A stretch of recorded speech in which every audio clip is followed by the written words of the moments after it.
Last class हम लोग क्या पढ़ रहे थे? पिछली क्लास में क्या पढ़ रहे थे हम लोग?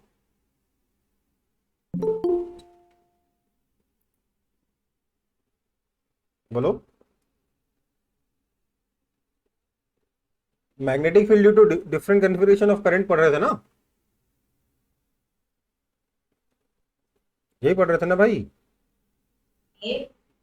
This is the magnetic in problems of magnetic field due to statewise and loops. हाँ, तो एक बार मैं उसका फॉर्मूले बता देता हूँ फटाफट। Magnetic field due to different configuration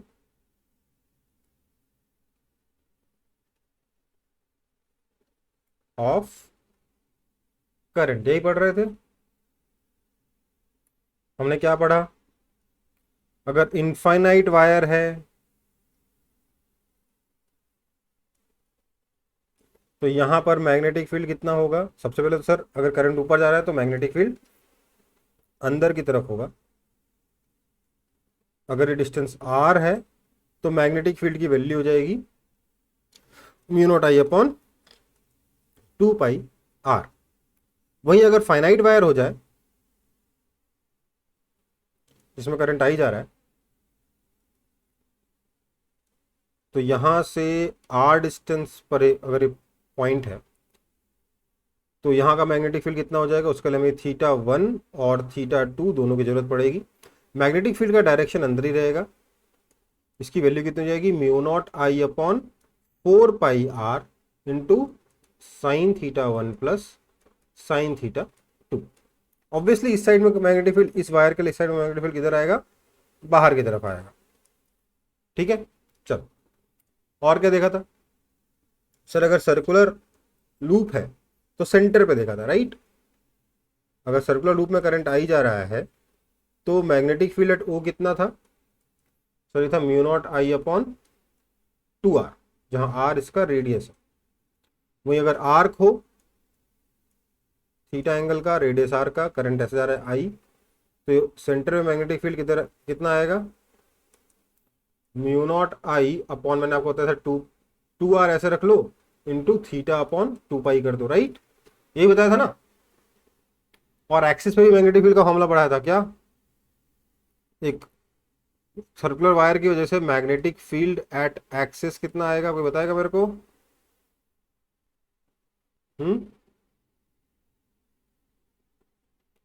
mu naught I are square upon 2 times are square plus x square whole to the power c/2। यही था ना आंसर? ये सारे फॉर्मूले हम लोग लास्ट क्लास में डिराइव कर चुके थे, तो अब यहीं से आगे बढ़ेंगे। ठीक है बेटा? So magnetic field due to different configuration of current हमारा आ गया। नेक्स्ट टॉपिक क्या होगा? टॉपिक नहीं होगा, अगला पार्ट क्या करने वाले हैं हम लोग? इन्हीं करंट की वजह से इसके ऊपर सम्स करेंगे। इन मैग्नेटिक फील्ड के जो फॉर्मूले हमने निकाले इनके ऊपर सम्स करेंगे। तो सीधा एग्जांपल, एग्जांपल नंबर 1।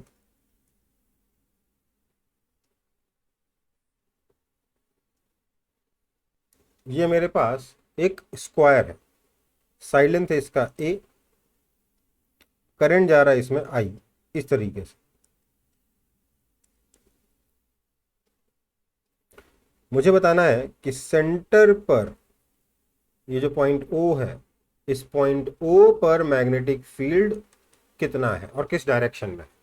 ठीक है, समझ में आई बात?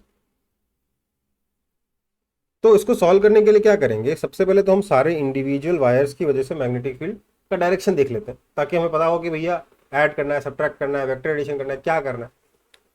तो इस wire A B C D नाम देता हूं उस लूप का। तो इस वायर ए बी की वजह से पॉइंट ओ पे मैग्नेटिक फील्ड का डायरेक्शन बताइए तो जरा। किधर आएगा?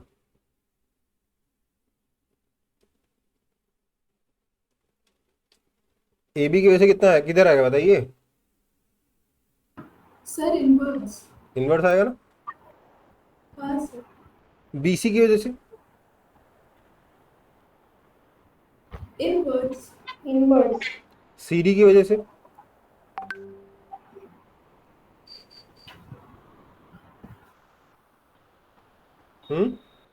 Inwards. और DA की वजह से भी इनवर्स। आप कैसे निकालोगे? तो बेटा राइट हैंड लेंगे, मान लीजिए वायर AB के बारे में बात कर रहा हूँ, तो वायर अपना जो थंब है वो AB की डायरेक्शन रखेंगे, फिंगर्स O की तरफ पॉइंट कर रही हैं, है ना? दिख रहा है आप लोगों को? AB की डायरेक्शन में Yes. थंब है, फिंगर्स AB से O की तरफ पॉइंट कर रही हैं, फोल्ड की तरफ हो रही है, अंदर की तरफ हो रही है,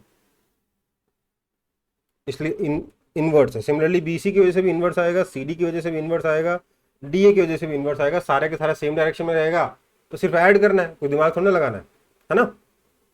कितने कितना होगा? सिमेट्री की वजह से कह सकता हूँ हर एक वायर, चाहे AB ले लो, चाहे BC ले लो, चाहे CD ले लो, चाहे DA ले लो, सबकी वजह से मैग्नेटिक फील्ड इक्वल होगा कि नहीं होगा पॉइंट O पे? Yes, sir. तो आंसर क्या आएगा? 4 टाइम्स किसी एक का magnetic field, that is equal to mu naught I upon 4 pi. Distance था ना, डिस्टेंस कितना है यहाँ पे? A/2 है, 4 pi A/2 into sin θ1 plus sin θ2। तो sin 45 degree plus sin 45 degree कितना हो गया?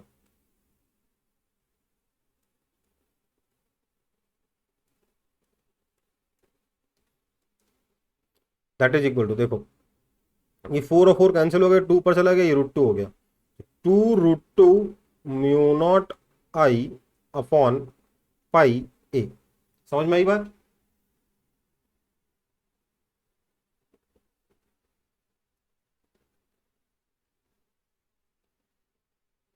डायरेक्शन किधर होगा? अंदर की तरफ। इजी क्वेश्चन है कि डिफिकल्ट है?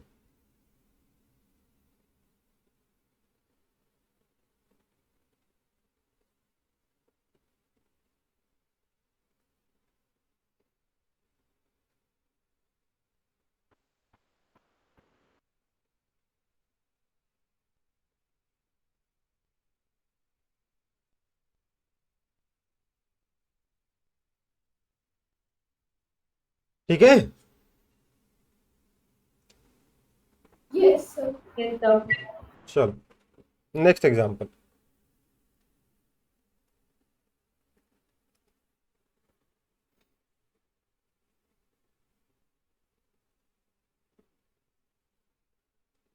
ये y एक्सिस, ये x एक्सिस।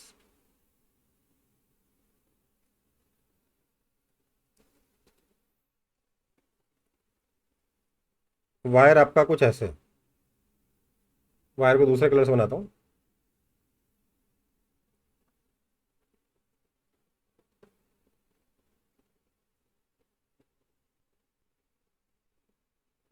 इंफिनिटी तक है। ये लाइन कौन सी है sir? y is equal to -a line है। फिर इसके बाद ये वायर इस तरीके से घूम जाता है एक कर्व में। इस कर्व की इक्वेशन क्या है? तो सर इस कर्व की इक्वेशन है x² plus y² is equal to a²। इसके बाद ये जो वायर है, अच्छा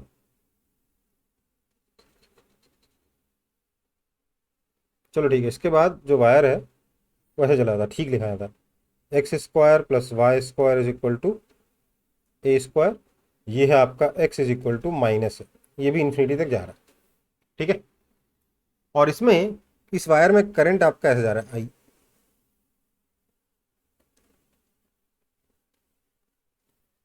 आपको निकालना है मैग्नेटिक फील्ड एट ओरिजिन कितना हो।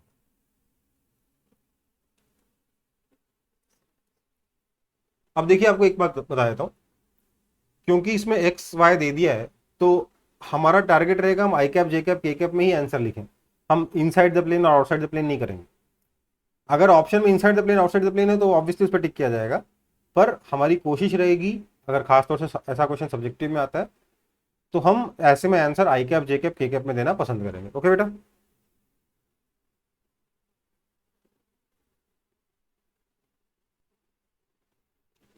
चलो कैसे सॉल्व किया जाएगा? मुझे यहाँ ओरिजिन पे मैग्नेटिक फील्ड निकालना। इसके लिए मैंने क्या किया, इस वायर के 3 सेक्शंस कंसिडर किए, section 1, section 2 and section 3। Section 1 की वजह से देखिए मैग्नेटिक फील्ड किधर होगा, मैं यहां बता रहा हूं। B1 वेक्टर का डायरेक्शन किधर होगा बताइए तो, इनवर्स होगा कि नहीं? हाँ सर, इनवर्स होगा। B2 वेक्टर का डायरेक्शन किधर होगा, Inwards. और B3 वेक्टर का सर सबका इनवर्स होगा सर। कैसे निकल रहा है, राइट हैंड थंब रूल से सब निकल जा रहा है ना। तो हमें सिर्फ कुछ नहीं करना है, तीनों का डायरेक्ट का सिर्फ मैग्नीट्यूड निकालना है और ऐड कर देना है। B1 की वैल्यू कितनी होगी, कोई बता सकता है मेरे को?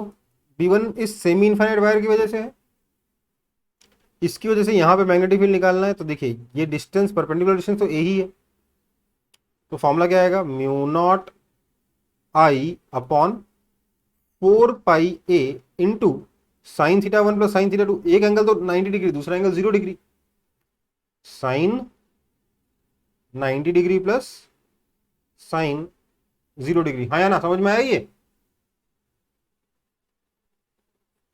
Yes, sir. ऐसे होता है ना, थीटा 1 थीटा 2। यहाँ देखिए सेमी इनफाइनाइट वायर है तो ये तो इधर चला गया, तो थीटा 1 कितना हो गया, 90 डिग्री, और क्योंकि इधर कुछ है ही नहीं इसलिए थीटा 2 कितना हो गया, 0, है ना। समझ में आया?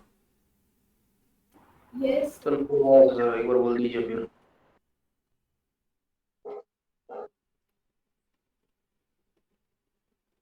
फाइनाइट वायर की वजह से फॉर्मूला क्या होता है, mu naught I upon 4 pi a perpendicular distance into हाँ sine sir. Theta 1 plus sine theta 2, यही होता है ना।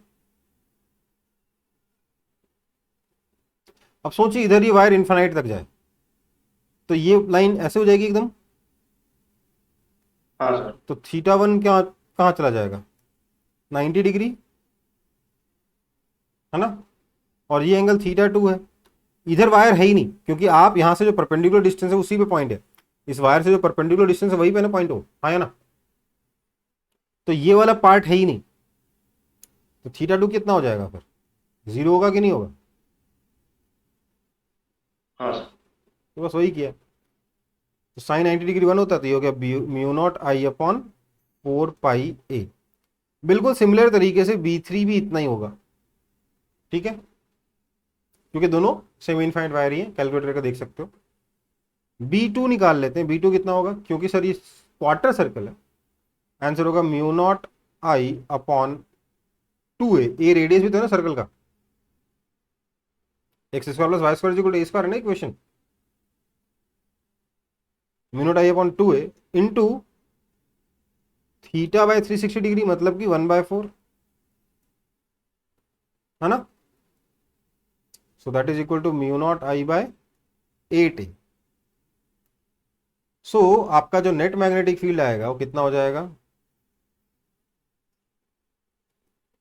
ये कॉपी करने की जरूरत नहीं है, इसको मिटा दे रहा हूँ, तो समझाने के लिए था ये।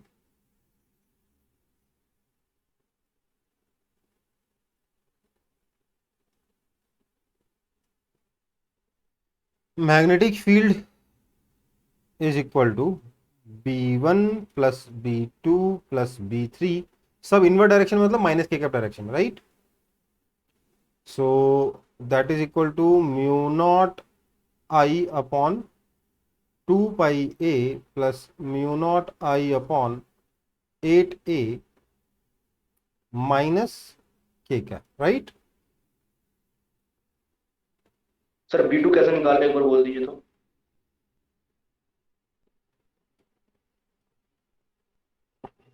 इस फॉर्मूले से,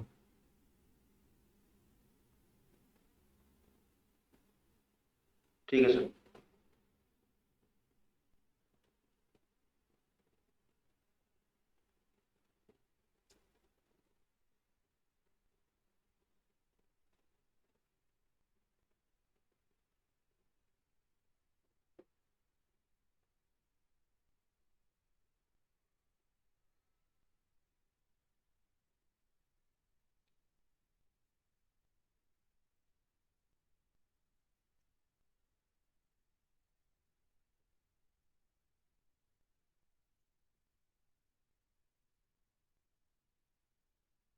हो गया।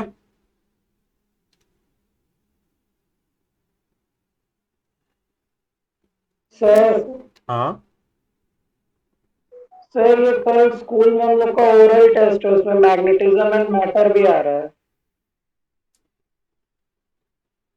पिछली बार के मुकाबले पिछली बार सिलेबस में जितना पीछे थे आपके स्कूल से, आप कम पीछे है ना। Yes sir. थोड़ा सब्र रखो।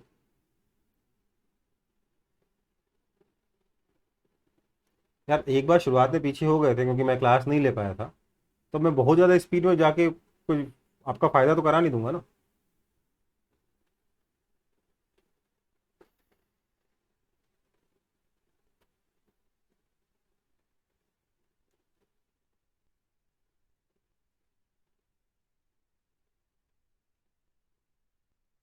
आगे बढ़े।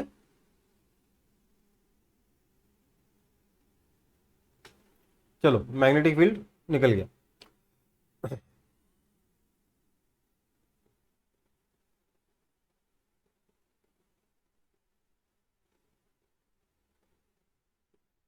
अगला एग्जाम्पल।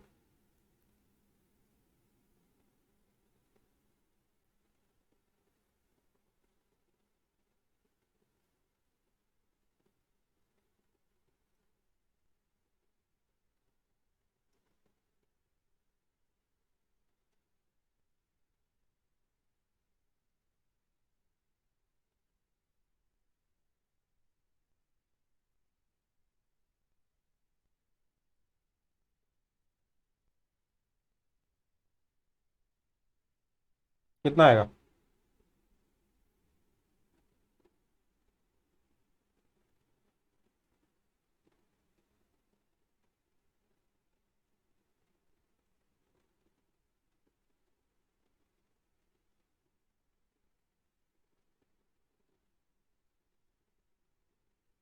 बताइए कितना आएगा, जल्दी बोलो।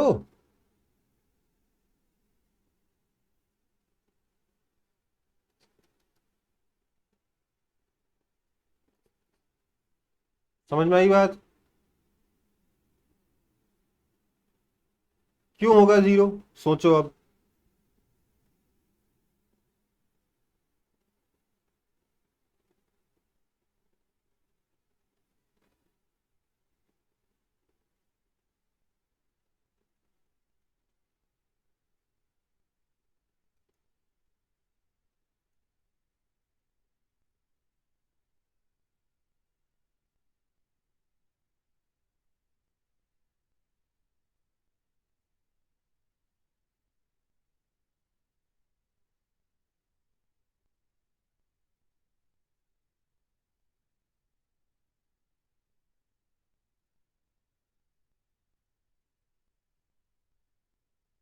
ये समझ में आया कि नहीं?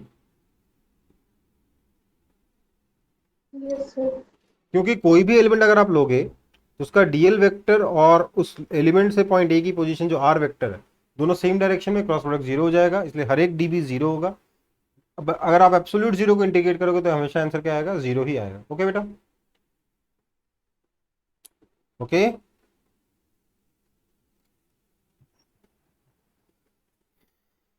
ये एग्जाम्पल हो, आगे बढ़ते हैं।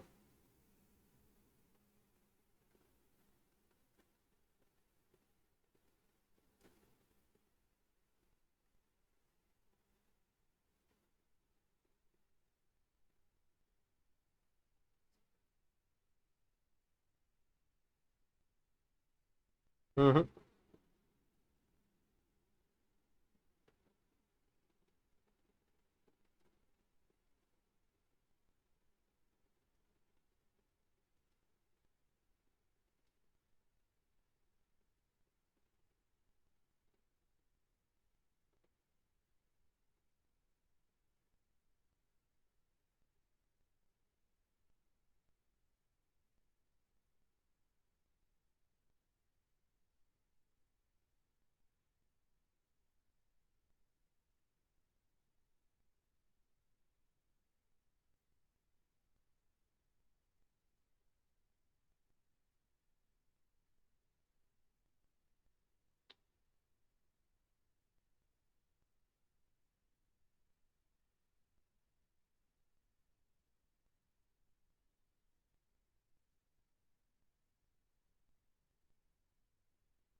क्या करेंगे?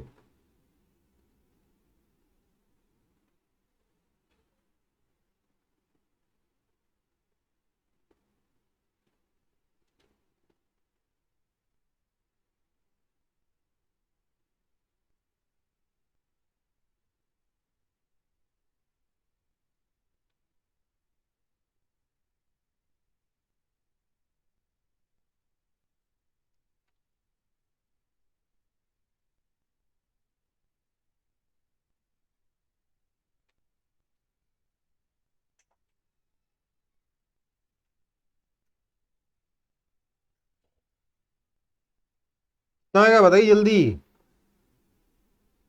क्या यार, ऊपर एक हाफ है, सेमी सर्कल है, नीचे एक सेमी सर्कल है और दो स्ट्रेट लाइन है ना? यही है ना कहानी? Yes, sir. तो ये जो स्ट्रेट लाइन है ये तो इन दोनों वायर्स की लाइन में आ रहा है, तो इन दोनों वायर्स की वजह से कोई मैग्नेटिक फील्ड नहीं होगा। यस और नो? Yes sir. क्यों नहीं होगा? क्योंकि अभी पिछला क्वेश्चन क्या किया आपने, एक वायर की लाइन में ही अगर पॉइंट है तो उस वायर की वजह से उस पॉइंट पे कोई मैग्नेटिक फील्ड नहीं होता। कितना होता है? जीरो होता है ना? ओके सर, हाँ सर। तो यहाँ पे क्या होगा, इस वायर की वजह से और इस वायर की वजह से जीरो हो गया। अब क्या करेंगे, इस वायर की वजह से मैग्नेटिक फील्ड निकालेंगे, कितना आएगा? Mu naught I upon 4a। Yes और नो? क्योंकि आधा सर्कल है। किस डायरेक्शन में होगा? अंदर की तरफ, नीचे वाले हाफ की वजह से अंदर की तरफ, plus mu naught I upon 8a, क्योंकि रेडियस डबल हो गया। समझ में आया?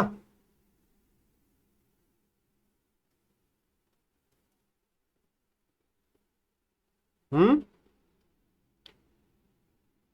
भाई यस।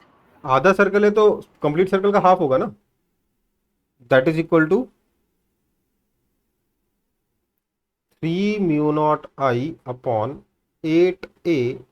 डायरेक्शन क्या होगा इसका? इनवर्ड्स।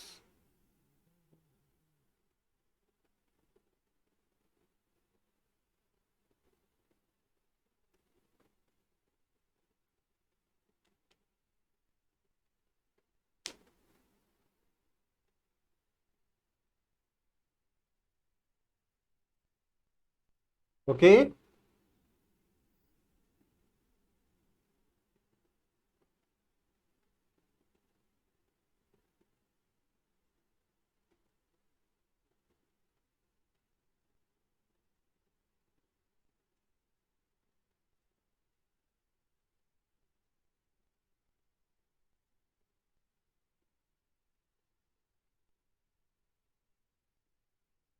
सर सर एक सर्कल के सेंटर में तो मैग्नेटिक फील्ड सर आपका formula mu naught I by 2r होता है ना सर? हाँ सर जो स्मॉल स्मॉल सर्कल है जिसका रेडियस ए है उसका 2a होगा ना सर? बेटा, आधा सर्कल है ना, हाँ सर। कंप्लीट सर्कल का यूनिट आई बाई 2a होगा। आधे सर्कल का क्या करोगे आप लोग ना, गजब करते हो यार। 2a इंटू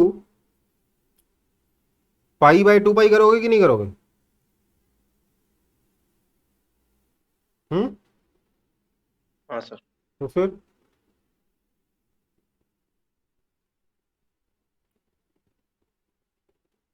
आगे बढ़ रहा हूँ।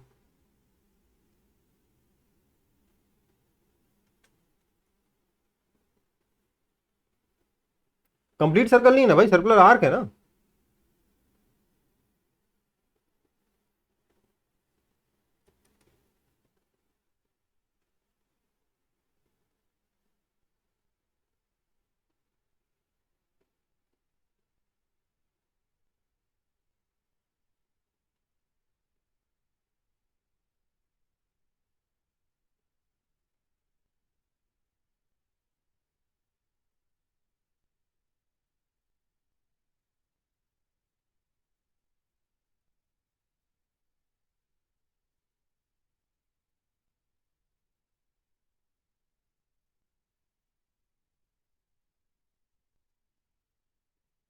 बताइए।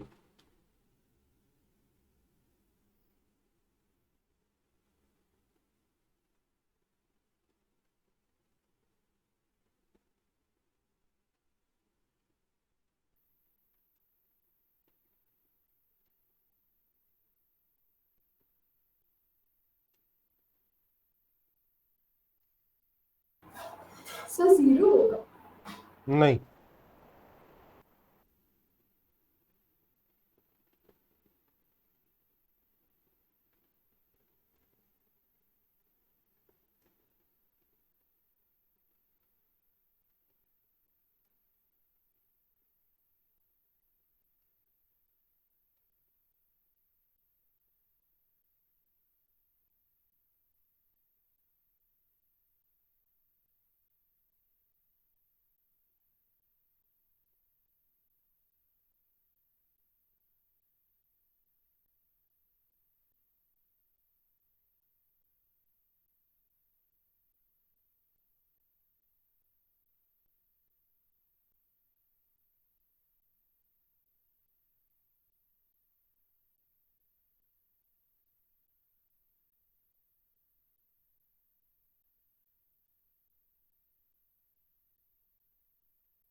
ठीक है। Yes sir.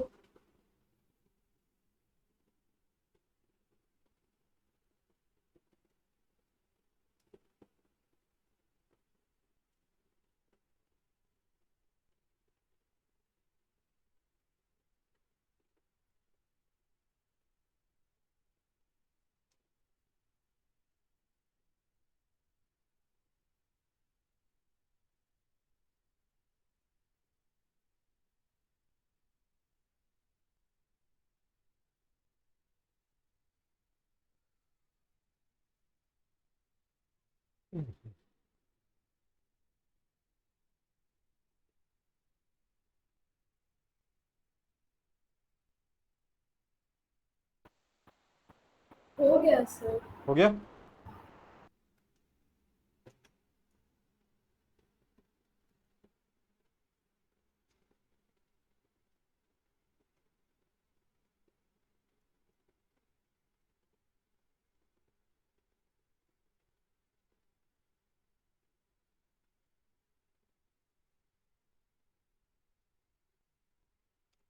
इस बार क्या है, यहाँ रजिस्टिविटी रो है, क्रॉस सेक्शन एरिया ए है, यहाँ का भी रजिस्टिविटी रो है, क्रॉस सेक्शन एरिया ए है। इस वायर का रेडियस ए है। ओके, इस सर्कुलर वायर का रेडियस ए है। यहाँ से करंट आता है आई, यहाँ से करंट जाता है आई, ये सेंटर का नाम ओ दे दिया। मैग्नेटिक फील्ड एट ओ कितना होगा ये बताना है।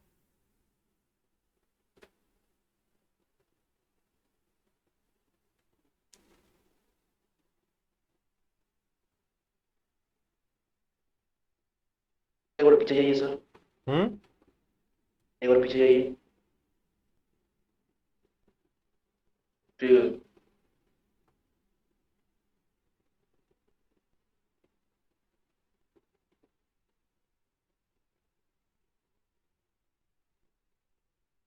रो रजिस्टिविटी है, ठीक है।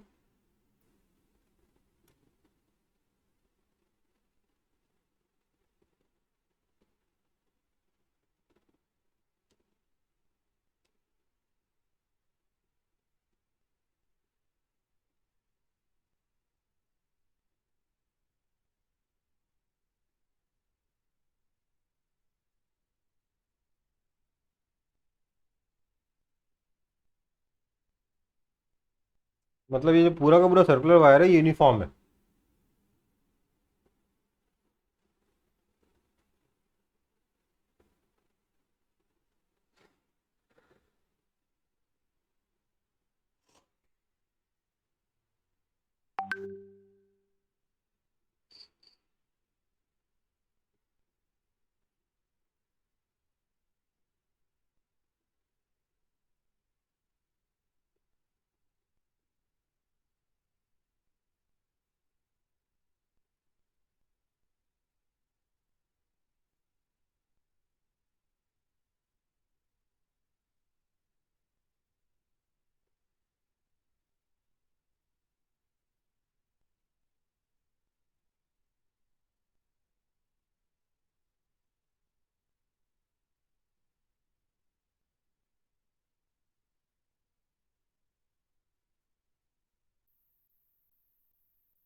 सर इसमें पोटेंशियल ही एज्यूम करना पड़ेगा। आप समझिए, मैं क्या बताऊं।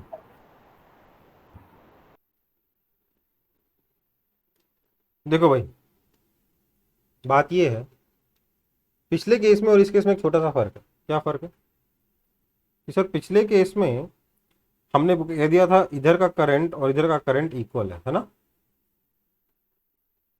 कहा था कि नहीं। Yes sir. जबकि इस केस में क्या बोला गया है कि इसका रेजिस्टेंस, रजिस्टिविटी और एरिया सेम है, इसका रजिस्टिविटी और क्रॉस सेक्शन एरिया सेम है। तो मतलब ऑब्वियस सी चीज है कि दोनों का रेजिस्टेंस इक्वल नहीं होगा, क्योंकि इसकी लेंथ ज्यादा है ऊपर वाले की, है ना। अब अगर थीटा 180 डिग्री से बढ़ाओगे तो ऊपर वाले की लेंथ कम भी हो सकती है, पर दोनों की लेंथ इक्वल नहीं है ना। अब क्योंकि यस। क्योंकि दोनों की लेंथ इक्वल नहीं है, दोनों का रेजिस्टेंस इक्वल नहीं होगा, और दोनों पैरेलल में लगे हुए, इसलिए दोनों के क्रॉस पोटेंशियल डिफरेंस सेम होगा। सोच लो, ऊपर वाला वायर और नीचे वाला वायर दोनों पैरेलल में है कि नहीं है। दोनों इस पॉइंट और इस पॉइंट के बीच में लगे ना, दोनों पैरेलल में है, मतलब दोनों के क्रॉस पोटेंशियल डिफरेंस सेम होगा, मतलब दोनों में करंट अलग अलग होगा क्योंकि रेजिस्टेंस अलग अलग है। ओके, तो एक काम करते हैं, ऊपर वाले का रेजिस्टेंस मान लेते हैं R1, नीचे वाले का रेजिस्टेंस मान लेते हैं R2। ठीक है। ऐसे में क्या हो जाएगा, यहां का करंट हो जाएगा I1, यहां का करंट हो जाएगा I2, है ना। नाउ मैग्नेटिक फील्ड कैसा आएगा, देखिए ऊपर वाले की वजह से अंदर की तरफ, नीचे वाले की वजह से बाहर की तरफ।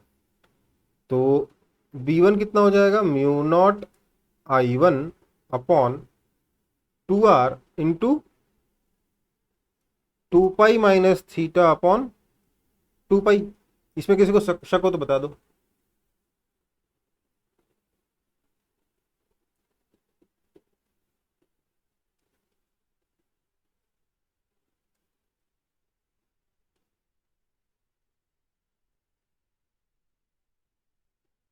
अच्छा, आर नहीं लिखूंगा, ए लिखूंगा, रेडियस आपको ए दे रखा है।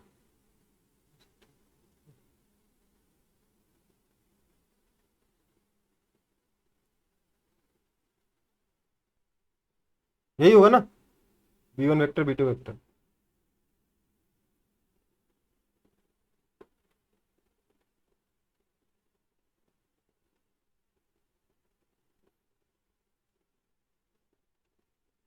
हाँ है ना। Yes sir. Yes, sir. Now I1 क्या होगा, एक काम करता हूँ मैं, इसको इधर लिखता हूँ, ये कितना हो जाएगा, mu not upon 2A into I1 कितना हो जाएगा। लेट्स से यहाँ पोटेंशियल डिफरेंस V है, तो V upon R1,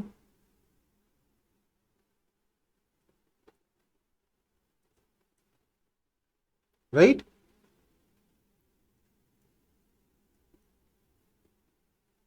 V upon R1 कितना होगा, इसका length rho L1 by area into 2 pi minus theta upon 2 pi. अब सोचिए, L1 बाय 2 पाई माइनस थीटा, ये लेंथ अपॉन ये वाला एंगल कितना आएगा, रेडियस आएगा कि नहीं आएगा। हम्म।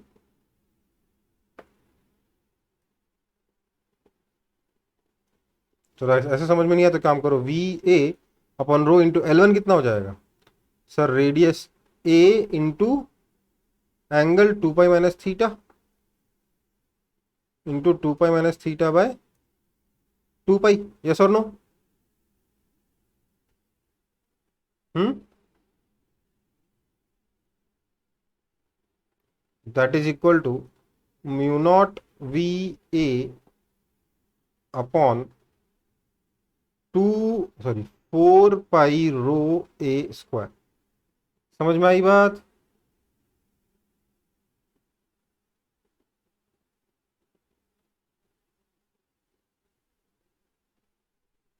समझ में आया कि नहीं आया।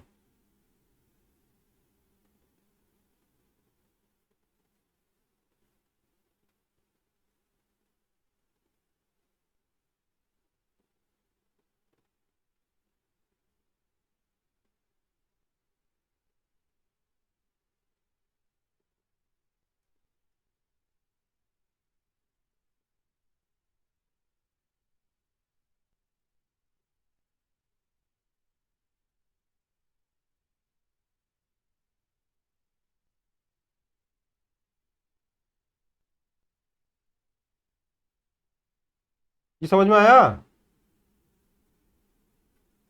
Yes, sir. ध्यान दीजिएगा, ये जो आंसर है ना, this is independent of theta.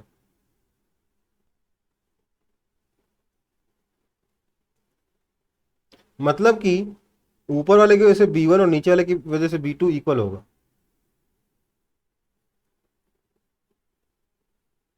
है ना? Which means B vector is equal to B1 minus B2 is equal to 0। तो सेंटर में मैग्नेटिक फील्ड कितना आएगा इस बार? 0 आएगा। ध्यान दीजिएगा, अगर करंट को सिंपली वायर के हिसाब से डिस्ट्रीब्यूट कर दिया गया, मतलब ऊपर वाला वायर और नीचे वाला वायर सेम मटेरियल का है, सेम एरिया का है, सेम रेजिस्टिविटी का है, तब सेंटर में मैग्नेटिक फील्ड कितना आ रहा है? 0 आ रहा है। लेकिन अगर करंट को इक्वली डिस्ट्रीब्यूट कर दोगे तो सेंटर पे मैग्नेटिक फील्ड 0 नहीं आएगा। ओके बेटा, मैं बोलूंगा इसको याद रखना, क्योंकि कई बार इससे डिराइव्ड क्वेश्चंस भी बन जाते हैं। रिजल्ट याद रखना काफी आसान है, तो याद रख लो, है ना? ऐसा क्वेश्चन बन जाता है कई बार जिसमें इससे आगे एक स्टेप और करनी है। ठीक है,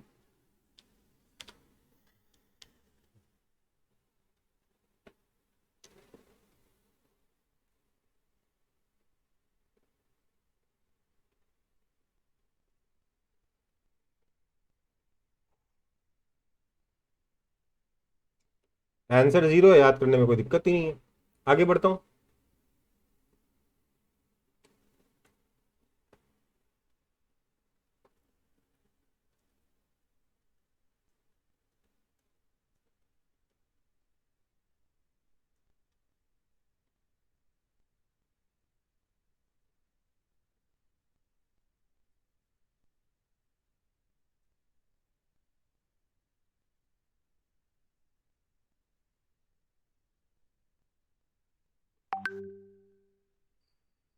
मान लेते हैं ये मेरे पास एक वायर है जिसमें करंट जा रहा है I1 इनफाइनाइट लेंथ का।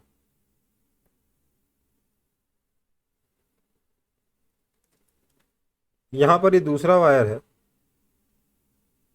जिसमें से करंट जा रहा है I2 पैरेलल सेम डायरेक्शन में, और दोनों के बीच में डिस्टेंस लेट से a है।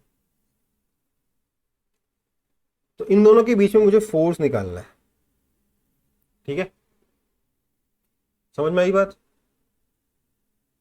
सबसे पहले तो मुझे ये बताइए, इस I1 की वजह से यहां पे मैग्नेटिक फील्ड अंदर की तरफ होगा कि नहीं होगा, और यहां पे मैग्नेटिक फील्ड बाहर की तरफ होगा कि नहीं होगा? हाँ या ना? हाँ सर, हाँ सर। इस पूरे I2 के लोकेशन में मैग्नेटिक फील्ड किधर है? अंदर की तरफ, है ना, ड्यू टू I1। देखो, I2 का खुद का मैग्नेटिक फील्ड की वजह से I2 पे तो फोर्स लगेगा नहीं। I2 पे फोर्स किसकी वजह से लगेगा? I1 के मैग्नेटिक फील्ड की वजह से लगेगा। यस और नो? यस और नो? Yes, sir. ओके, सो I1 की वजह से यहाँ पर जो मैग्नेटिक फील्ड आ रहा है वो अंदर की तरफ आ रहा है। अब देखो, अंदर की वाले मैग्नेटिक फील्ड के अंदर ही I2 रखा हुआ है, तो इस पे फोर्स किस डायरेक्शन में लगेगा बताइए तो? L क्रॉस B की डायरेक्शन में लगेगा, है ना?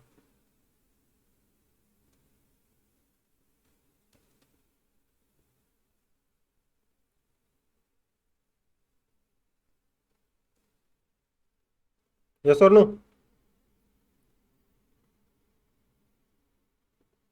है ना? हाँ सर। सो मैं कह सकता हूं कि फोर्स जो लगा दोनों के बीच में वो अट्रैक्टिव हुआ।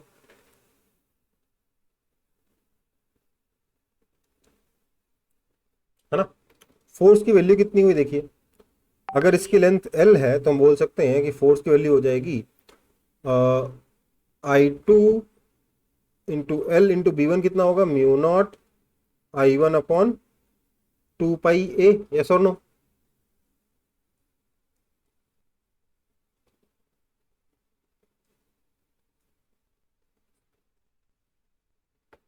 ये याद रखते हैं, ठीक है? फोर्स का फॉर्मूला नहीं है, फोर्स पर यूनिट लेंथ का। बस इसके लिए एक वायर इनफाइनाइट हो तो अच्छा रहता है। दोनों वायर अगर फाइनाइट दे रखे हैं, तो अगर ये बोला गया कि दोनों के बीच में जो डिस्टेंस है वो इनके साइज के मुकाबले बहुत छोटा है, तो आप ये फॉर्मूला अप्लाई कर सकते हो। ऑल्दो उतने अच्छे से काम नहीं करता, पर अप्लाई कर सकते हो, ठीक है। दूसरी चीज जो नोट करने लायक है वो क्या, when wires carry current in same direction, they attract each other। जब करंट सेम डायरेक्शन में जा रहा है ना, तो दोनों वायर्स एक दूसरे को अट्रैक्ट कर रहा है, हाँ या ना। अगर अपोजिट में जाएगा तो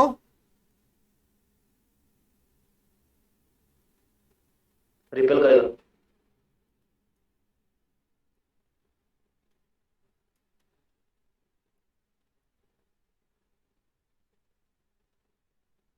समझ में आई बात। तो ये आपका पैरेलल वायर का केस हुआ। ध्यान दीजिएगा, दोनों वायर में करंट सेम डायरेक्शन में जा रहा है तो अट्रैक्शन हो रहा है, अपोजिट में जा रहा है तो रिपल्शन हो रहा है, ठीक है। ध्यान रखिएगा इस चीज को। आपने कभी देखा होगा घरों में जो वायरिंग होती है, उसमें कभी कभार हमारे घर में खुले वायर लगे होते हैं, उसमें जो वायर्स होते हैं वो आपस में टैंगल्ड होते हैं कि नहीं होते।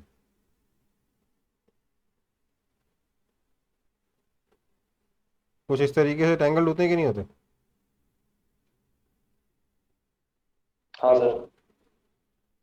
क्यों होता है ऐसा, देखिए, एक वायर में करंट जा रहा है और दूसरे वायर से करंट आ रहा है, दोनों वायर में करंट अपोजिट डायरेक्शन में, हाँ या ना। अब अगर आप उन दोनों वायर्स को सिंपली ऐसे छोड़ दोगे तो वायर्स क्या करेंगे, एक में करंट जा रहा है, एक में आ रहा है, रिपेल करेगा। दोनों वायर एक दूसरे को रिपेल करेंगे और रिपेल करके दूर दूर हो जाएंगे, एकदम अजीब सा गंदा सा शेप बना देंगे एक दूसरे से, फैले फैले से, हाँ या ना। इसलिए हम लोग क्या करते हैं, वो फैले नहीं, एक दूसरे से दूर जाके फालतू में जगह ज़्यादा ऑक्यूपाई ना करें, इसलिए हम लोग दोनों को आपस में टैंगल कर देते हैं। ओके बेटा, ओके, यस और नो। Yes, sir. ऐसा कुछ भी नहीं है, ये सिर्फ याद करने के लिए बताया था कि भैया अपोजिट डायरेक्शन में इसलिए टैंगल किया क्योंकि एक दूसरे को रिपेल कर रहे थे, पर आपको ये सिर्फ याद रखने के लिए यूज करना है। असली में ऐसा कुछ भी नहीं होता, ठीक है, असली में ऐसा कुछ भी नहीं होता। क्यों नहीं होता, क्योंकि जो करंट्स है ना वो काफी छोटे होते हैं। 1 एम्पियर करंट तो बहुत ज्यादा होता है, ठीक है, 1 एम्पियर करंट तो बहुत होता है, बहुत रेयर। 1 एम्पियर करंट सोचो 220 वाट का हमारे घर में सप्लाई है ना, 220 वोल्ट का, राइट। 220 वोल्ट पे 1 एम्पियर करंट हो जाएगा तो कितने वाट, कितना पावर आ जाएगा, 220 इंटू 1, 220 वाट आ जाएगा, हाँ या ना, बोलो, आएगा कि नहीं। अब कुछ नहीं बोलोगे आप लोग। भैया हम ये कह रहे हैं कि 220 वोल्ट 220 वोल्ट पर अगर हम 1 एम्पियर का करंट पास करेंगे तो पावर कितना होगा, potential difference into current V I, that is 220 watt आएगा। अब सोचिए हमारे ज्यादातर अप्लायंसेज इससे कम वोल्टेज में चलते हैं, ठीक है।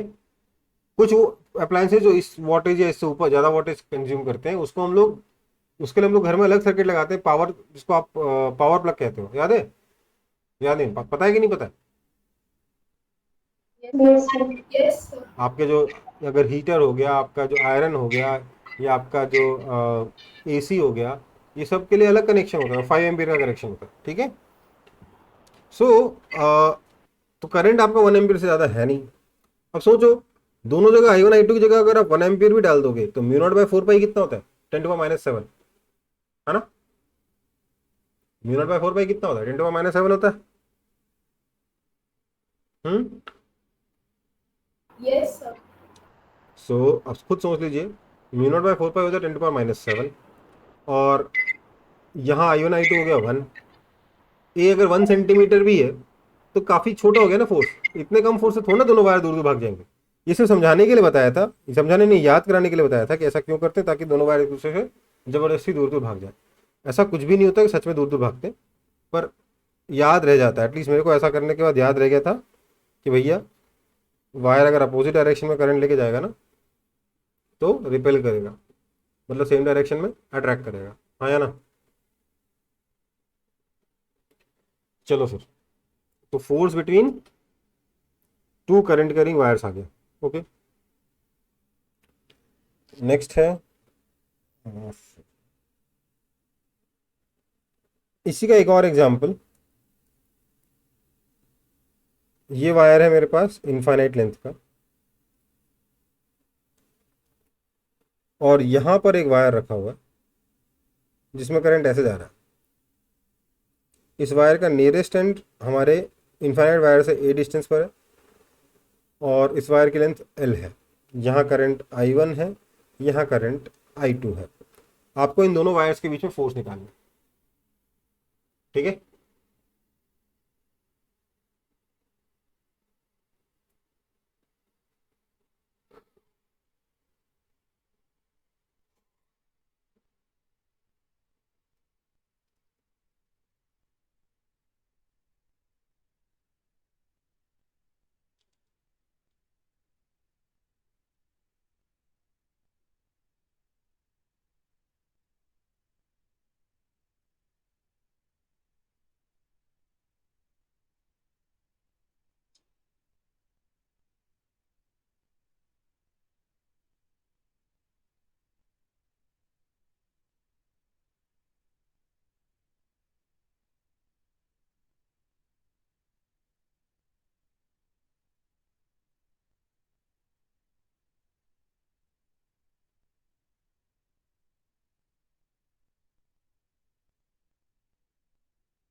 कुछ हुआ?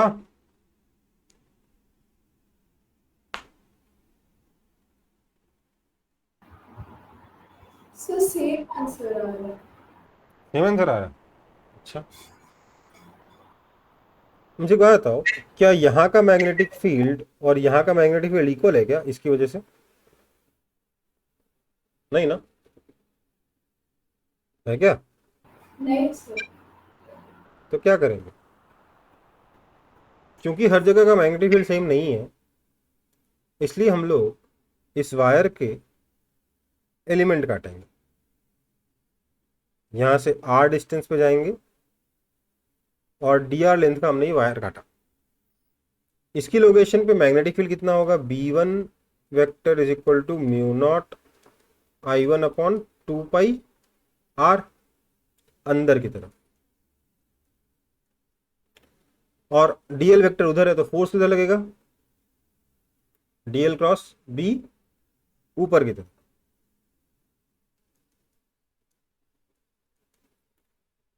Mu naught I dr vector cross B1 vector upon, इतना ही तो है, mu naught by, sorry mu naught कहाँ से आएगा? I dl vector cross B vector, right, है ना। I की जगह यहाँ क्या आएगा? I2 आएगा। That means df vector is equal to I2 तो ऐसा ही रह गया, B1 कितना है, ये रहा formula, mu naught I1 upon 2 pi R into dr, पर डायरेक्शन कितना होगा? किधर होगा? इस तरफ, I1 के अलोंग होगा इस केस में। So this means F vector is equal to क्या हो जाएगा? Mu naught I1 I2 upon 2 पाई तो बाहर आ गया, यहाँ dr बाय r का इंटीग्रेशन होगा। r कहाँ से कहाँ तक वेरी करेगा? a से लेकर a प्लस l तक।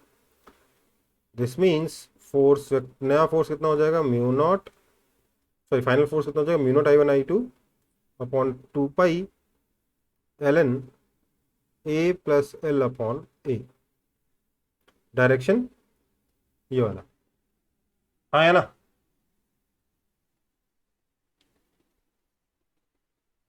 समझ में आया कि नहीं? कॉपी करो।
आगे बढ़े,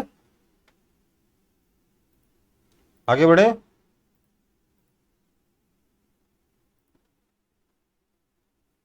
हम्म, Yes, sir. चलो फिर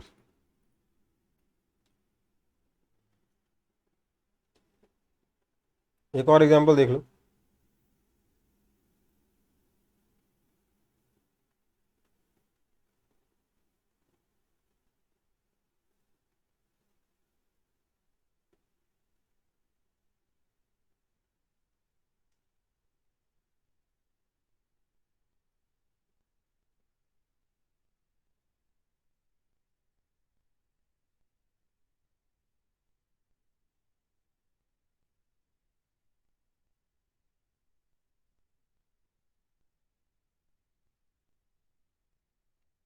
सॉल्व करिए।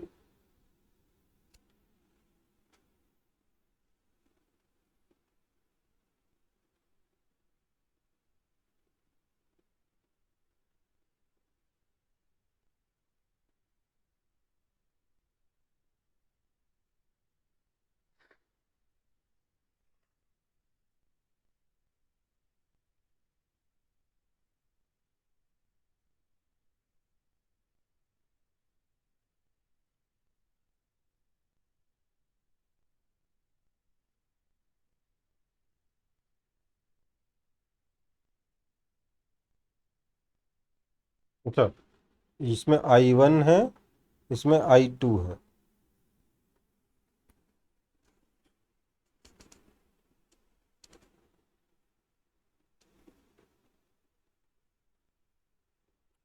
जल्दी सॉल्व करिए, बहुत टाइम लगा रहे हैं।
बढ़ूँ आगे?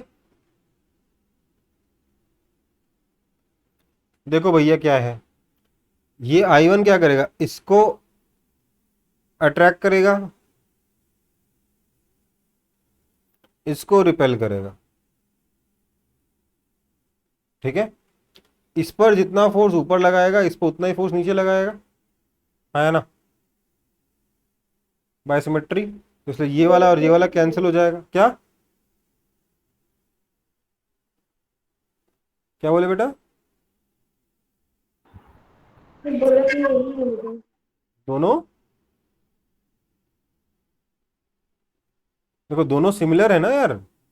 पिछले पेज पे क्या आया था हमारा, इस पे फोर्स ऊपर लग रहा था, है ना, करंट दूर जा रहा है, इसमें करंट ऊपर जा रहा है, यहाँ करंट दूर जा रहा है। तो अगर I2 दूर जा रहा है I1 से तो I2 पे फोर्स I1 के डायरेक्शन में लग रहा है ना, पास में आएगा तो I1 से अपोजिट डायरेक्शन लगेगा। सिमिलरली यहाँ पर क्या होगा, जब ये I2 दूर जा रहा है तो फोर्स I1 के डायरेक्शन में लगेगा, और जब ये I2 पास में आ रहा है तो फोर्स I1 के अपोजिट डायरेक्शन में लगेगा, ठीक है। क्योंकि दोनों की डिस्टेंस बराबर, दोनों करंट इक्वल है, इसलिए ये दोनों फोर्सेस कैंसिल हो जाएंगे, ठीक है बेटा। तो बेसिकली आपको this force minus this force निकालना है। आपको ध्यान दीजिएगा, force by loop on wire निकालना है। We will find force on loop by wire, और बाय न्यूटन थर्ड लॉ बोल देंगे, वही उतना ही फोर्स, उसका opposite force wire, loop wire पे लगाएगा। That is equal to mu naught I1 I2 upon 2 pi A into B minus I cap, मैंने सर एक्स बोल दिया, इधर वाई बोल दिया, तो minus I cap plus mu naught I1 I2 upon 2 pi into A की जगह 2a, क्योंकि डिस्टेंस दूसरे वायर का कितना है 2a, into B I cap. That is equal to mu naught I1 I2 b upon 4 pi a minus I cap. Therefore, force on wire by loop is equal to mu naught I1 I2 b upon 4 pi a I cap। समझ में आई बात?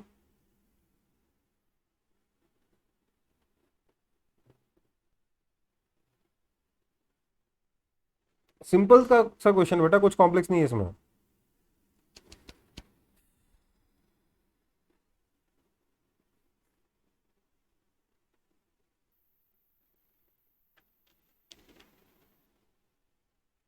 आगे बढ़ते हैं।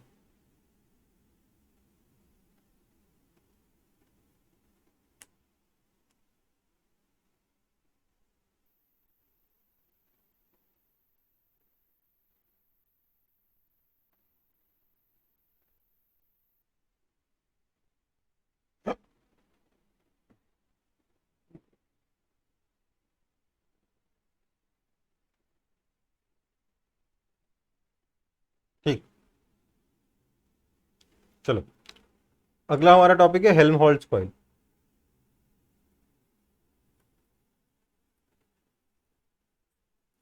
कुछ है नहीं इसमें।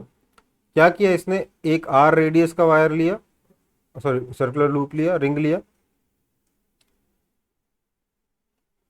एक और आर रेडियस का ही रिंग लिया। सर क्या टॉपिक लिखे ऊपर से? हेल्महोल्ट्ज साइंटिस्ट का नाम है, HELMHOLTZ।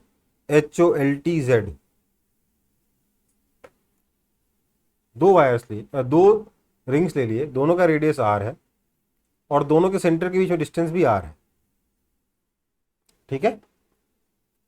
समझ में आई बात? इसमें करंट ऐसे जा रहा है, इसमें भी करंट उसी डायरेक्शन में जा रहा है। तो उसने क्या पाया कि जो एक्सिस है उस पर अगर मैग्नेटिक फील्ड को प्लॉट किया जाए, एक्सिस के मैग्नेटिक फील्ड वर्सेस पोजीशन को अगर प्लॉट किया जाए, तो it comes out magnetic field जो ऑलमोस्ट कांस्टेंट मिलता है दोनों के बीच में, इधर वाई एक्सिस इधर एक्स एक्सिस। ठीक है, तो उसने क्या बोला, अगर मैं एक्स वर्सेस मैग्नेटिक फील्ड को प्लॉट करूं तो अप टू डिस्टेंस आर मुझे मैग्नेटिक फील्ड ऑलमोस्ट कांस्टेंट मिलता है। क्यों क्यों ऐसा होता है बताते हैं। क्योंकि हमने ऑलरेडी पता है कि एक रिंग की वजह से मैग्नेटिक फील्ड कैसा होता है, कैसा होता है याद है सर? एक रिंग की वजह से मैग्नेटिक फील्ड ऐसा होता है बीच में, इस रिंग की वजह से कैसा होगा, ऐसा सेंटर में मैक्सिमम होगा और दूर जाएंगे तो ऐसे करके डिक्रीज हो रहा है ना। और दूसरी रिंग की वजह से क्या होगा, बिल्कुल उसका उल्टा होगा।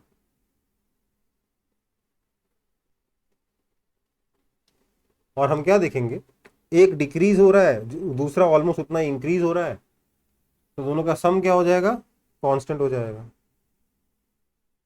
है ना। This is B1, this is B2, this is B1 plus B2। Okay बेटा,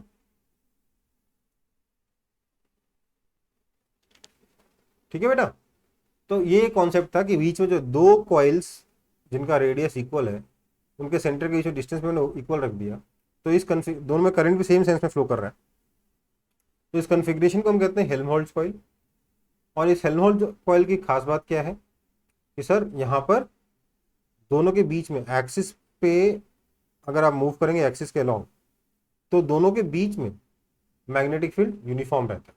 ठीक है बेटा, ऑलमोस्ट यूनिफॉर्म रहता है। समझ में आई बात?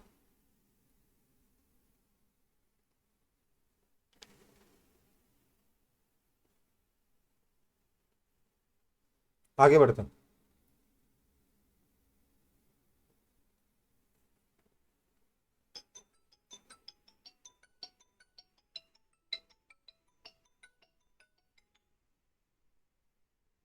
अब भैया क्लास ले रहा हूँ आधे घंटे में।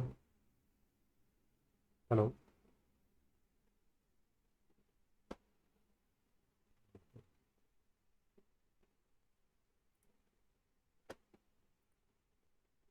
एक सेकंड बेटा।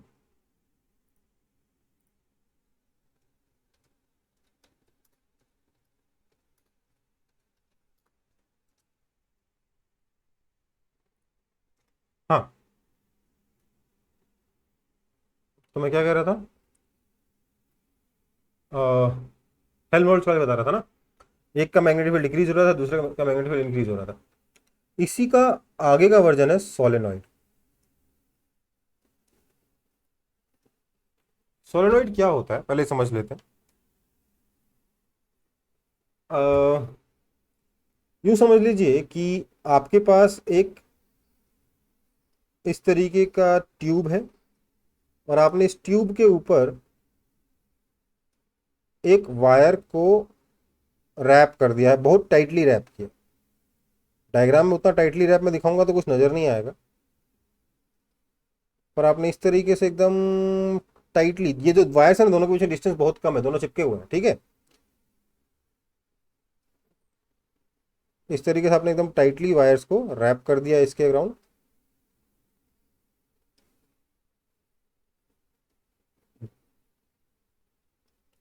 तो इस कॉन्फ़िगरेशन को हम लोग क्या कहते हैं, सोलेनॉइड कहते हैं। ठीक है, ये सोलेनॉइड की एक्सिस है, ये सोलेनॉइड का रेडियस है, ये सोलेनॉइड की लेंथ है। ठीक है, कोई दिक्कत? इसमें लेट से ऐसे करंट जा रहा है।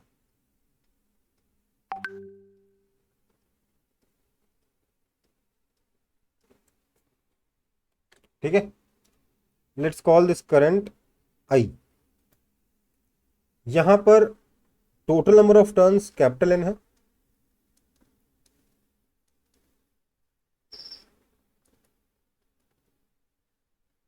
और हम एक और स्मॉल एन डिफाइन करते हैं, that is number of turns per unit length.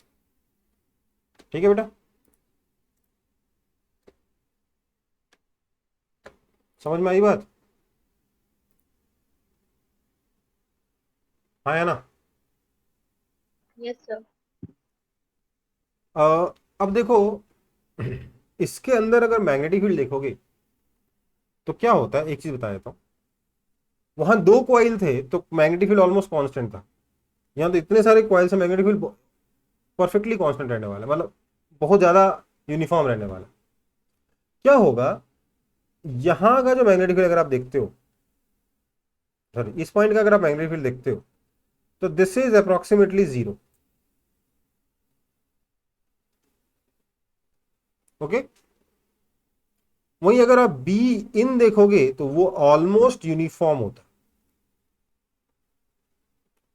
और इसकी वैल्यू कितनी होती है, म्यू नॉट एन आई। सुना, लेंथ से मतलब है ना, रेडियस से मतलब है सिर्फ number of turns per unit B length. Out है हाँ सर, वो बी आउट है जो अप्रोक्सीमेटली जीरो है। हाँ, be out zero, be in मतलब अंदर वाला मैग्नेटिक फील्ड। अंदर के किसी पॉइंट पे मैग्नेटिक फील्ड निकालोगे तो कितना आएगा, वो म्यू नॉट एन आई आएगा, ऑलमोस्ट कांस्टेंट आएगा। ठीक है, कोई दिक्कत इसमें? इसमें भी एक खास बात है, ये कब होगा, if infinite solenoid is there. Infinite solenoid का मतलब क्या हो गया, लेंथ जो है वो बहुत बड़ा है इन कंपेरिजन टू रेडियस। ठीक है, बट असली में क्या होता है, फाइनाइट सोलेनॉइड में क्या होगा, इतना भी यूनिफॉर्म मैग्नेटिक फील्ड नहीं मिलेगा। लेट्स से ये आपका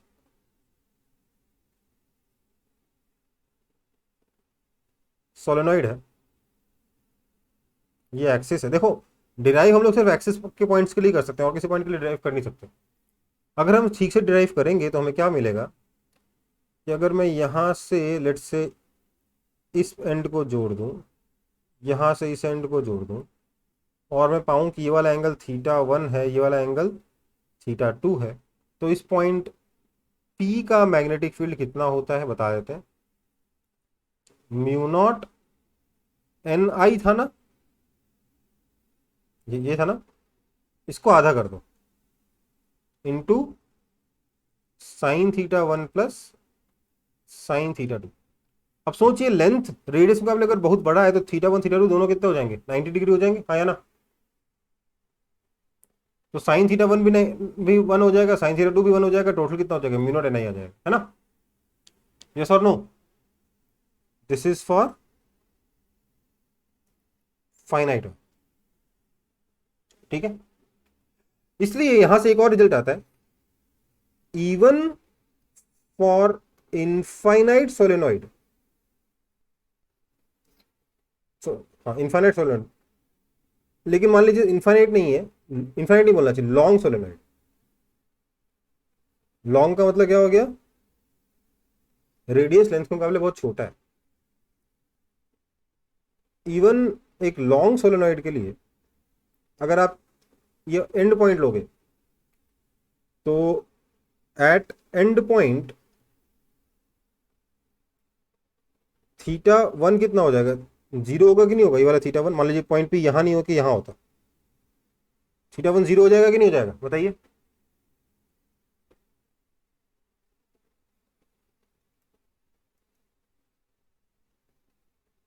और थीटा टू तो 90 डिग्री है ये, इसलिए magnetic field eight end point even for long solenoid कितना होगा, ये जीरो हो गया, ये वन हो गया, तो कितना आया, mu naught N I by two. Okay बेटा, मैंने अभी तक म्यू नॉट एन आई प्रूफ नहीं किया है, मैं पहले फॉर्मूले बता दे रहा हूं। ठीक है, कॉपी कर लो।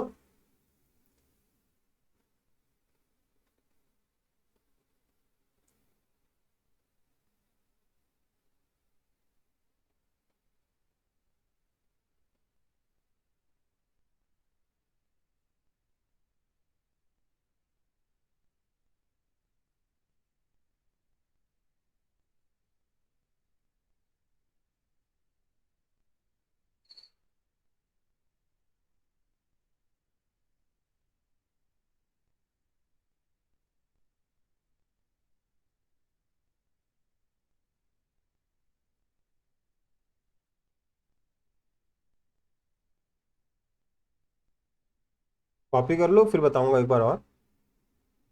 कि क्या क्या फॉर्मूले हैं सोलेनॉइड से रिलेटेड।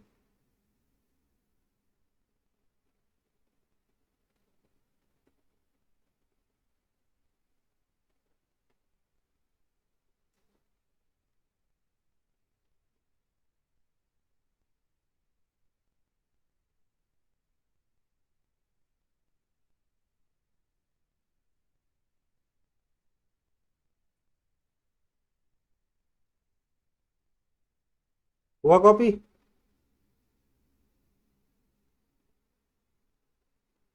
Yes sir. देखो फिर ध्यान दो क्या कह रहा हूं मैं। ये हमारे पास सोलेनॉइड है, इसके अंदर का मैग्नेटिक फील्ड हम लोग ऑलरेडी निकाल चुके हैं। उसके लिए निकालने के लिए हमें क्या करना पड़ेगा, ये लेट्स से एंगल θ1 है, ये एंगल θ2 है। तो इस पॉइंट ए पर या पी पर मैग्नेटिक फील्ड कितना होगा? तो sir magnetic field at P का फॉर्मूला आया था mu naught N I by 2 sine θ1 plus sine θ2। इसलिए अगर इसी पॉइंट पी को मैं यहां ले जाऊं तो पॉइंट क्यू का मैग्नेटिक फील्ड कितना हो जाएगा? अच्छा, if solenoid is long, solenoid अगर लंबा है, रेडियस छोटा है, तो θ1 is equal to θ2 is approximately equal to 90 degree हो जाएगा। Therefore magnetic field at inside point कितना हो जाएगा? म्यू नॉट एन आई हो जाएगा। बट एट एंड पॉइंट क्या हो जाएगा?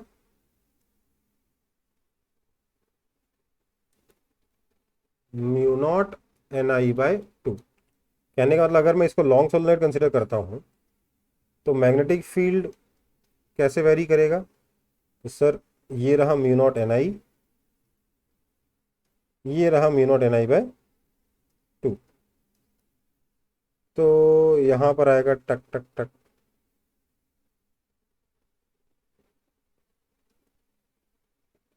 लेकिन बेटा आपको एक बात बताते हैं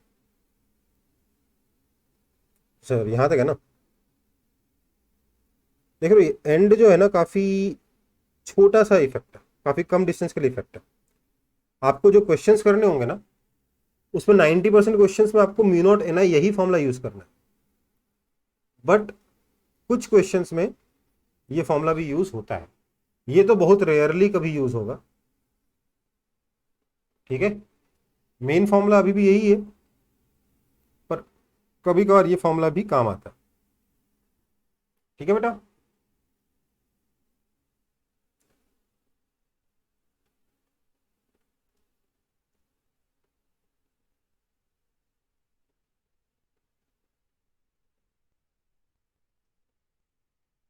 समझ में आया कि नहीं आया?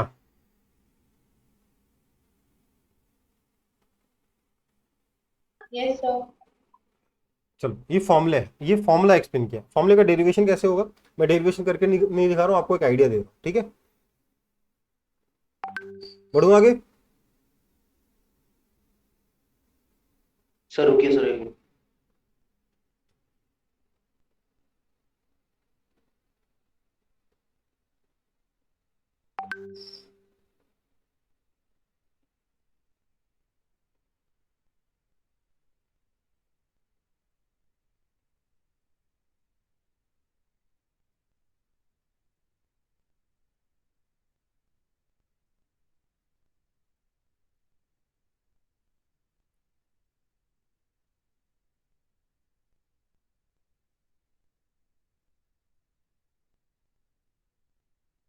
सर ग्राफ एक बार समझा दीजिएगा। क्या समझाना है इसमें बेटा कि एंड पे आधा है, बीच में मिनट है ना, ही है, यही तो बता रहा हूँ।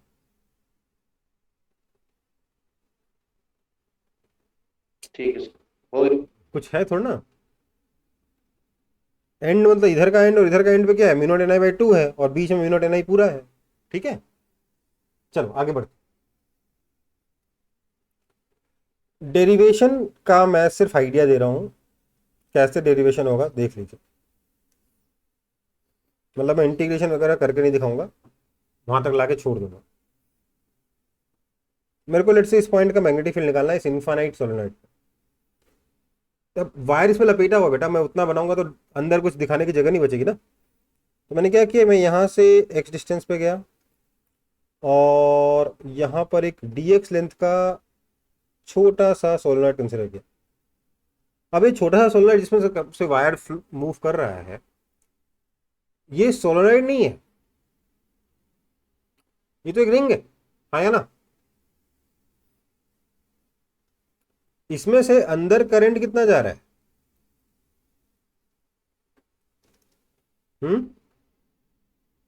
बताते हैं।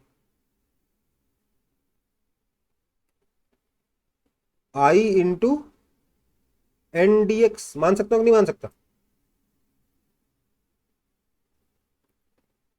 एक लूप से आई, नंबर ऑफ लूप्स कितने होंगे? Number of loops per unit length multiplied by length of the loop. Sorry, number of loops per unit length multiplied by length. Length कितना है? डीएक्स, हाँ या ना? बोलो। हाँ सर। Yes, sir. तो अब इस रिंग की वजह से मैं यहाँ का डीबी लिख सकता हूँ। डीबी कितना हो जाएगा sir? Mu naught N, sir N कहाँ से आएगा? Mu not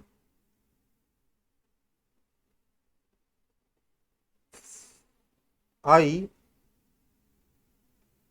are square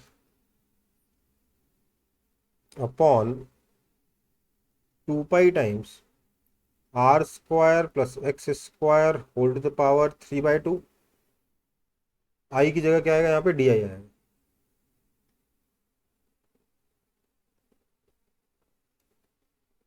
yes और नो? एक रिंग की वजह से मैग्नेटिक फील्ड का ही फॉर्मूला है ना। अब डी आई की वैल्यू डालोगे, इंटीग्रेट करोगे तो यू विल गेट, अच्छा b is equal to integration D B, that is equal to integration, ये ताम झाम कहाँ से कहाँ तक? वेरिएशन ऑफ इंटीग्रेशन देखिएगा, x हो जाएगा तो माइनस इन्फिनिटी से लेके प्लस इन्फिनिटी तक। So that will come out to B,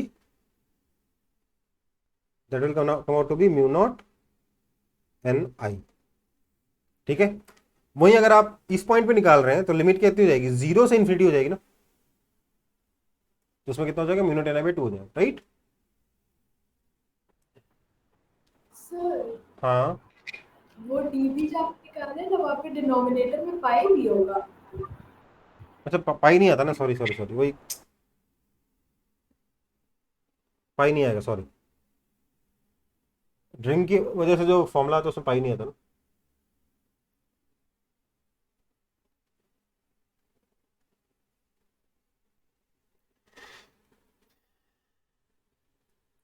समझ में आया? यस चलो आगे बढ़े। कॉपी में होगा। अगर आप माइनस इन्फिनिटी से इन्फिनिटी की जगह -L1 से +L2 तक कर देंगे तो आपको फाइनाइट वाला फॉर्मूला ही मिल जाएगा। मिल जाएगा कि नहीं मिल जाएगा? हाँ सर। ठीक है।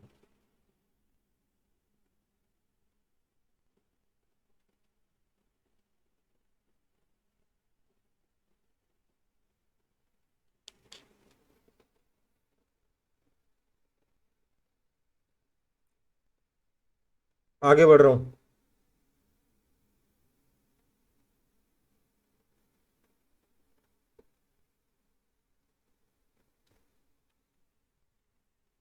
देखो और भी कॉन्फ़िगरेशन हो सकते हैं। कैसे कैसे हो सकते हैं?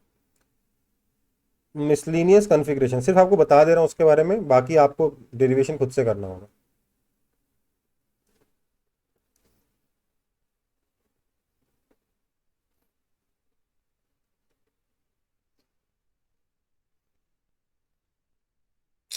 सॉरी,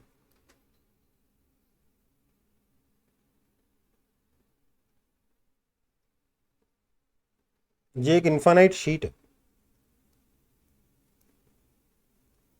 इसमें करंट ऐसे जा रहा है, ठीक है। लेट्स से ये लेंथ L है, such that this L tends to infinity. ये लेंथ तो इन्फिनिटी है ही है। तो यहां पर जो करंट जा रहा है that current per unit length को मैं जे लिखते हैं, ठीक है। हालांकि जे से हम लोग current per unit area define करते हैं, पर यहां पे मैंने करंट पर यूनिट लेंथ को ही जे बोल दिया, ठीक है। कोई दिक्कत है?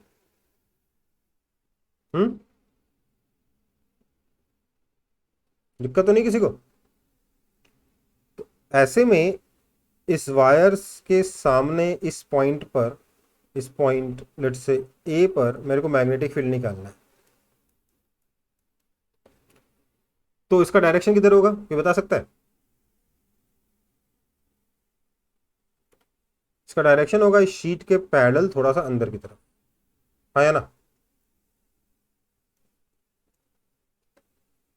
क्योंकि हर एक वायर की वजह से देख लो उसी डायरेक्शन में आ रहा है थोड़ा थोड़ा कंपोनेंट, हाँ या ना?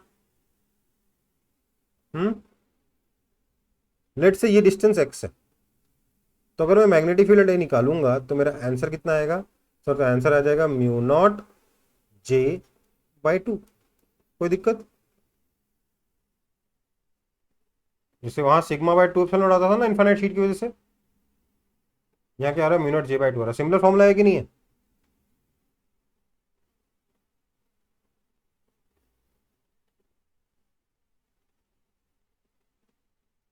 ये कैसे निकलेगा सर? यहां से मैं कुछ डिस्टेंस पे जाकर एक वायर लूंगा, वायर की वजह से मैग्नेटिक फील्ड निकालूंगा, उस मैग्नेटिक फील्ड का कंपोनेंट लूंगा, उसको इंटीग्रेट करूंगा। समझ में आ रहा है कि नहीं आ रहा है? इतना आपको खुद ही सोचना होगा, नहीं तो क्योंकि बहुत सारे ऐसे क्वेश्चन हम लोग कर चुके हैं, बहुत बार ऐसे सिचुएशन हम लोग देख चुके हैं, इलेक्ट्रोस्टैटिक्स में देख चुके हैं, ग्रेविटेशन में देख चुके हैं। सो यहाँ पर मैं ये चीज़ छोड़ दे रहा हूँ आपके भरोसे, ठीक है। इसका डेरिवेशन करना है तो खुद से कर लीजिए। इसका एक और ऑल्टरनेटिव डेरिवेशन आएगा, वो बाद में आएगा। ये एक हो गया पहला मिसलेनियस कॉन्फ़िगरेशन, ठीक है। सर ये डेरिवेशन बोर्ड में आता है? नहीं, बिल्कुल नहीं, ठीक है। आगे बढ़े।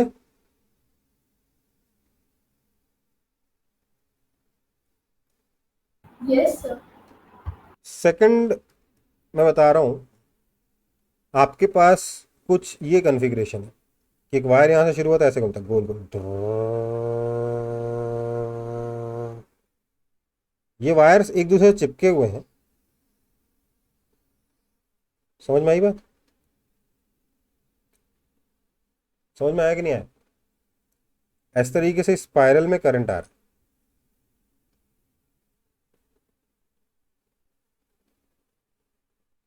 ये एक डिस्क जैसा शेप बना कुछ हद तक। हम्म इस डिस्क से जिसमें कि करंट इस तरीके से मूव कर रहा है, इसको क्या मैं खूब सारे सर्कुलर रिंग्स मान सकता हूँ कि नहीं मान सकता? इसकी वजह से एक्स डिस्टेंस पे मेरे को मैग्नेटिक फील्ड चाहिए। समझ में आई बात? एक्सिस पर क्या करोगे? कुछ नहीं सर, इसका भी मेरे को दे रखा होगा distance between centres of two consecutive wires is equal to, let से आपको टी दे दिया। मतलब क्या है? इसमें दो वायर अगल बगल में ऐसे चिपक के जा रहे होंगे कि नहीं जा रहे होंगे? गोल में ही सही, मैं इसको उसका छोटा सा टुकड़ा कंसिडर कर रहा हूँ। ये वायर चिपका हुआ है, ठीक है। तो इसके सेंटर से लेके इसके सेंटर तक का डिस्टेंस जो है ये टी दे रखा है। समझ में आई बात? आया ना?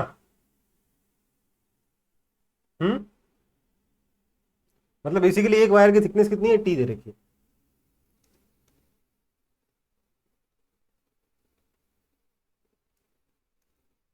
अगर दो वायर चिपके हुए हैं तो ये बेसिकली डिस्क हो गया जिसमें करंट इस तरीके से फ्लो कर रहा है। आपको यहाँ इस पॉइंट ए पे मैग्नेटिक फील्ड चाहिए, क्या करोगे? रिंग रिंग रिंग काट के हर एक रिंग की उसे मैग्नेटिक फील्ड निकालोगे, हाँ है ना?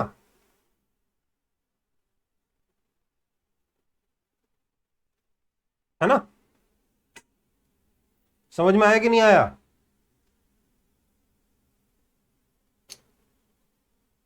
बोलो फिर से बोलिएगा। बेटा, ये खूब सारे रिंग्स है ना, हाँ सर। तो हर एक रिंग की वजह से मैग्नेटिक फील्ड निकालिए, उस मैग्नेटिक फील्ड को इंडिकेट करिए, और क्या। नहीं सर, वो डिस्टेंस बिटवीन हाँ, सेंटर्स ऑफ उसकी क्या प्रोटॉन्स। जरूरत पड़ेगी। तो देखो भैया, मैं अगर dx लेंथ लेता हूं, हर एक t थिकनेस में I करंट जा रहा है, तो अगर मैं रिंग काटता हूं dx थिकनेस का,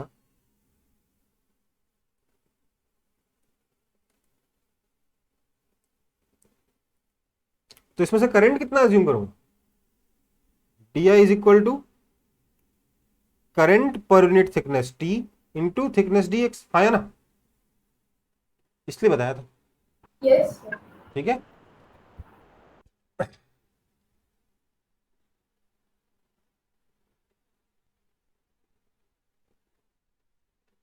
तभी तो उसकी डी आई की वजह से मैं मैग्नेटिक फील्ड लिखूंगा, फिर इस मैग्नेटिक फील्ड को इंटीग्रेट करूंगा जीरो से लेकर कैपिटल आर तक, राइट। समझ में आई बात। और कन्फिग्रेशन में देखने हैं, और भी बहुत सारे कन्फिग्रेशन है यार, कितने कराते रहेंगे। जैसे एक क्या बता सकता है आपको, देखते हैं।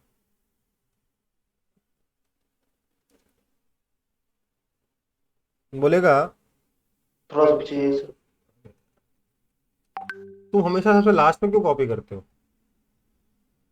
Sir last line.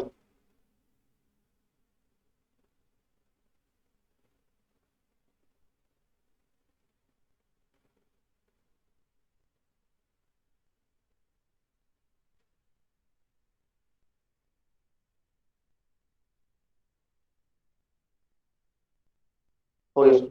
हो गया। थर्ड,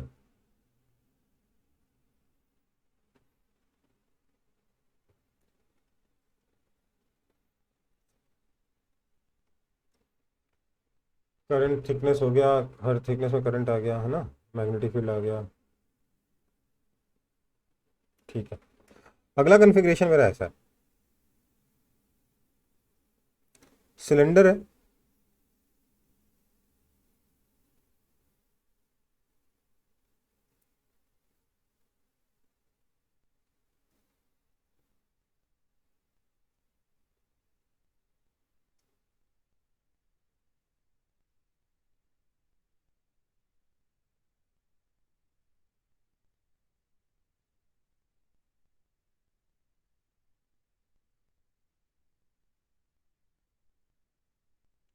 ठीक है। क्या हो रहा है, मैंने इस तरीके से बैटरी कनेक्ट कर रखी है।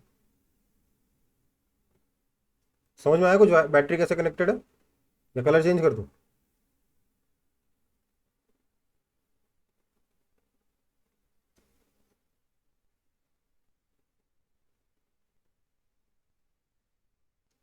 हमें एज्यूम करना है कि जैसे ही इस बैटरी में से करंट आई जा रहा है, जैसे ही करंट यहाँ पे पहुंचता है, ये पूरे के पूरे थिकनेस में यूनिफॉर्मली स्प्रेड हो जाता है, और यहां से करंट इस तरीके से फ्लो करता है।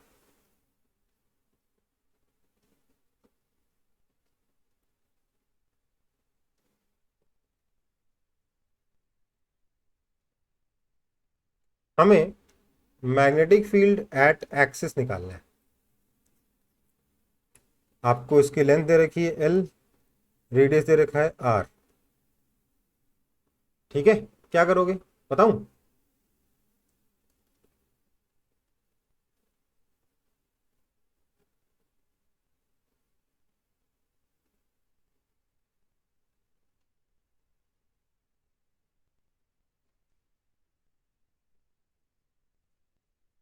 ये कैसे होगा, कोई बता सकता है।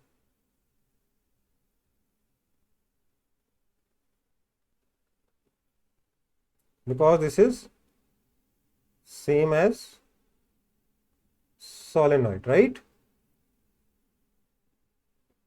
अब बोलोगे सर सोलेनॉइड का तो sir mu naught N I होता है, तो ध्यान दीजिए, ये म्यू नॉट एन आई कितना था, ये म्यू नॉट कैपिटल एन आई टोटल करंट अपॉन लेंथ ही तो था,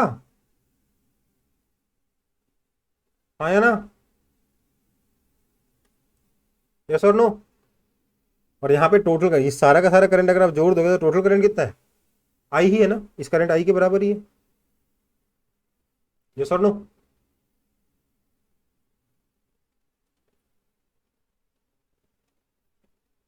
समझ में आई बात? Yes, sir. इसको भी अगर आपको इंटीग्रेशन सॉल्व करने की इच्छा तो क्या करोगे? जैसे जैसे अपन ने उसका इंटीग्रेशन किया था, सोलेनॉइड का इंटीग्रेशन किया था, वैसे ही करेंगे। रिंग मानेंगे, रिंग के ऊपर करंट निकालेंगे, उस करंट की वजह से मैग्नेटिक फील्ड निकालेंगे, मैग्नेटिक फील्ड को इंटीग्रेट करेंगे। ठीक है?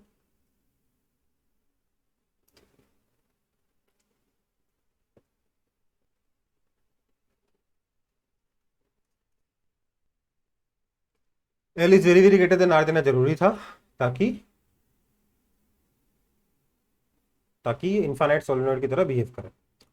चलो, ये सब क्लियर है एकदम?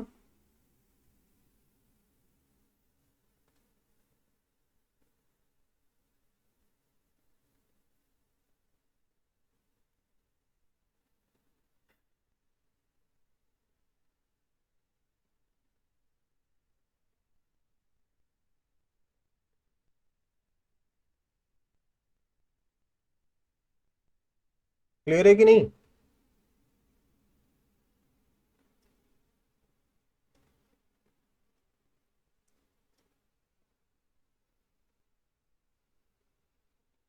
Yes, sir.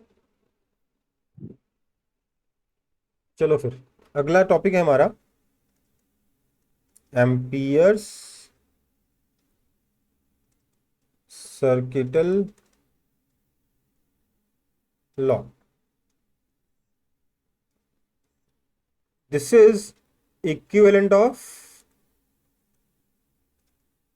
Gauss law. ठीक है? ये करीब 1 आवर का टॉपिक है जो छूट गया है मेरा। छूटा नहीं, मतलब मेरा टारगेट से पीछे हो गए हम लोग।